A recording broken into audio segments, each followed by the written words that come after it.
Hi everyone and welcome to today's vlog.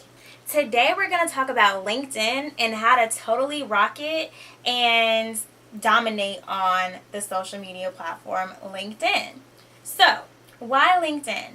In my opinion, LinkedIn is the easiest one to control if you do these tips and steps, especially consistently.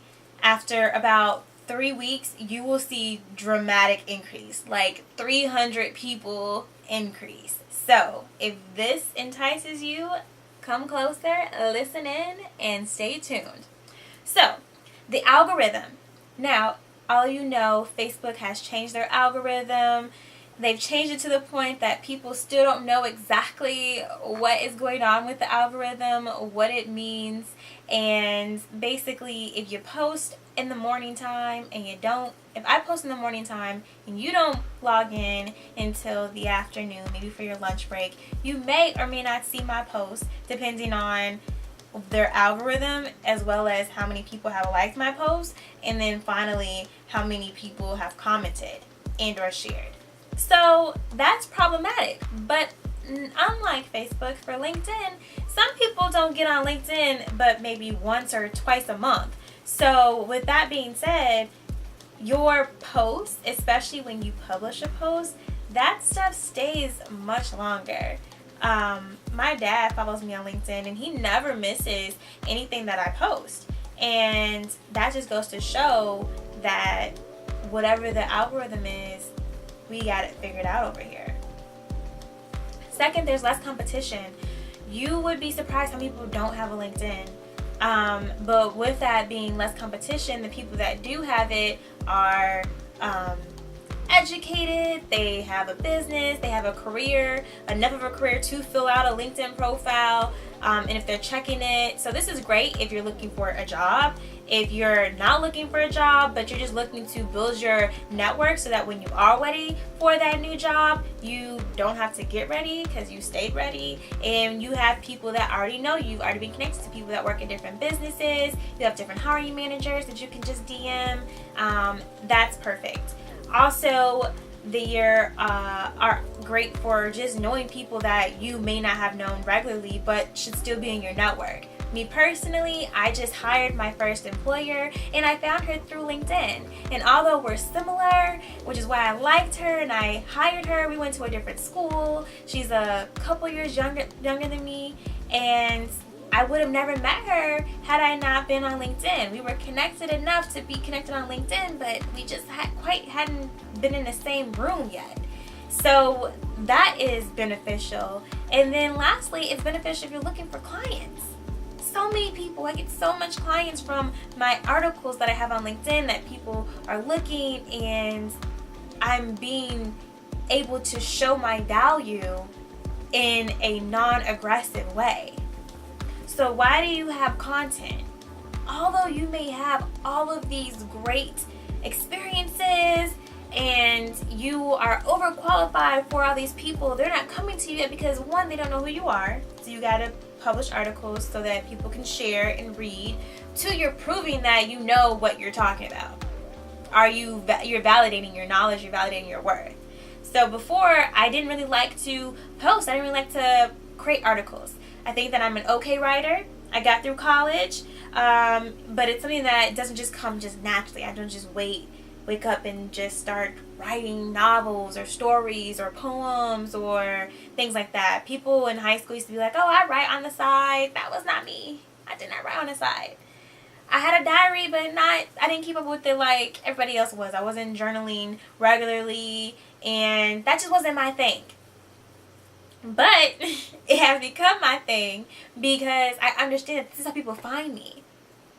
My algorithm, and I'll take a screenshot from just blogging and writing, has gone up like 1,000%, 4,000% month over month because I am consistently getting out my content and getting out what I know my brain and putting it in 3 simple steps, 4 simple steps. These are takeaways. You can implement this. And then people are like, oh, she knows what she's talking about.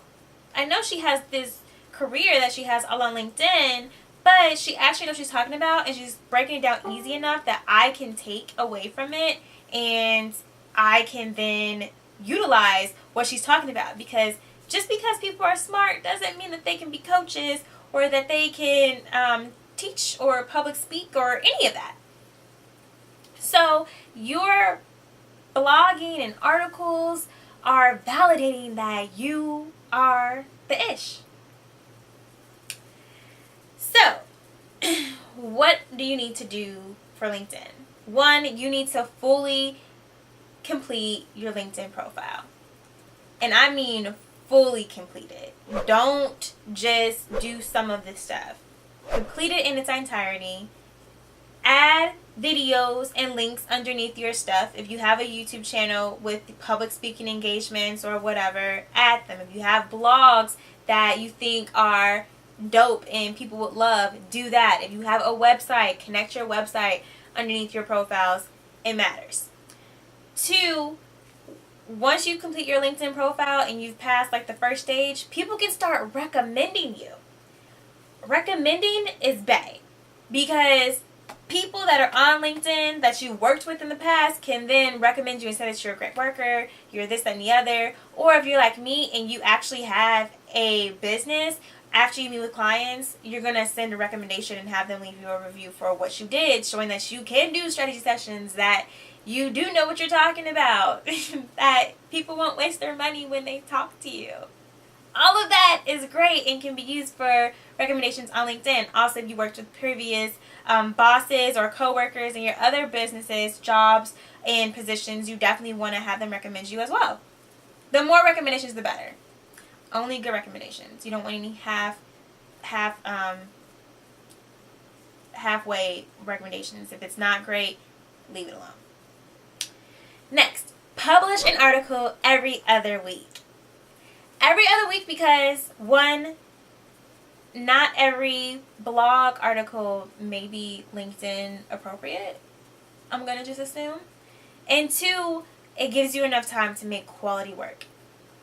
And every other, because of the algorithm, I just don't see the point of needing anymore. If you want to blast out an article every week, by all means, go ahead.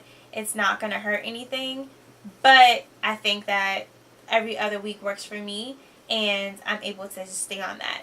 And you do that because it will remain on the top of the timeline. It will force you to get better as a writer, and being a better writer will only help you in your business. Speaking of being a better writer, I'm currently reading How to Write Copy That Sells. I will link that in the description box. But if you want to read it with me, come on along. Anybody that's watching this, I invite you to join my Facebook group. We're doing that. Also, join my newsletter because I'm giving helpful tips every time I send stuff, as well as the most popular published article that we have on Average Black Girl. Third, after you already done the top 2, I need you to spend 30 minutes 2 times a week on LinkedIn. You're going to add people that is recommended in the LinkedIn section, but you're also going to get strategic. You want to be featured on Blavity? Well, then you need to follow some people that work for Blavity. You want to be featured on Huffington Post? You need to follow some people that are writers for Huffington Post. You need to start being strategic with what you want to do. You want to work for or do consulting work for a digital marketing firm? Then you need to be friends with some people that are working for said digital marketing firm. Whatever you're trying to do, be in close contact with them, because your published articles is going to, 1, pop up on their timeline, and 2, you can then reach out to them directly about something. You can start a conversation, or you can just be ballsy enough to just dive in and ask for a sit down. But they will then, before they say yes, they're going to look at your profile and see that you know what you're talking about. It's a win-win situation for LinkedIn if you haven't gotten that by now.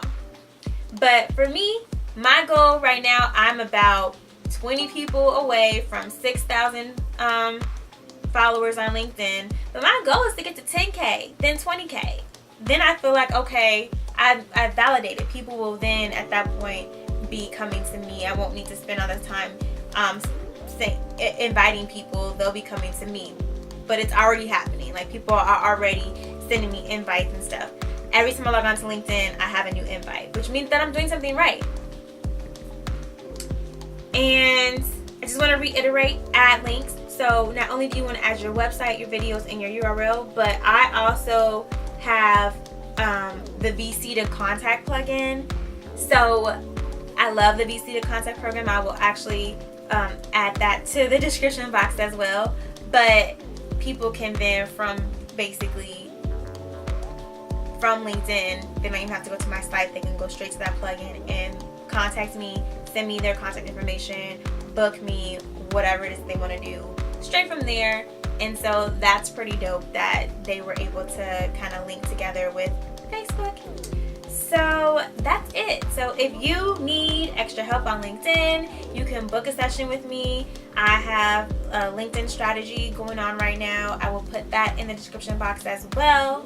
And as always, follow me on social media. I'm always dropping hints, tips, tricks, having new blogs that are coming out with useful information that I have, as well as comment, like, and subscribe to this channel.